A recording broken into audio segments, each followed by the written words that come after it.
Here's how to access your secret features in your limited edition 14th Doctor Sonic Screwdriver. Well, first off, you have the blue light, as you can see there, and to change it, you just unscrew this part. There's a small button here, which you hold for 4 seconds to get the first colour. 1, 2, 3, 4, and it will beep twice, and you get the green setting, and then hold it for 3 seconds again to change it back to its original colour. Hold it for 5 seconds to change it to its second secret feature. Oh, here we go. Now this is the yellow feature. Looks more like green in this picture. 3 seconds again.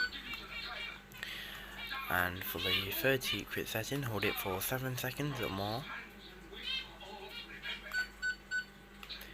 Oops, that's not right. 1, 2, 3, 4, 5, 6, 7, 8. Here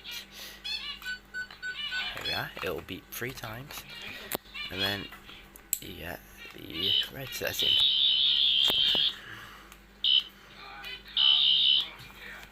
It's pretty cool. You change it back to the final one and screw that back on, and that's how to access the secret features of your Sonic Screwdriver. To see more about this Sonic Screwdriver, please like and subscribe to my channel.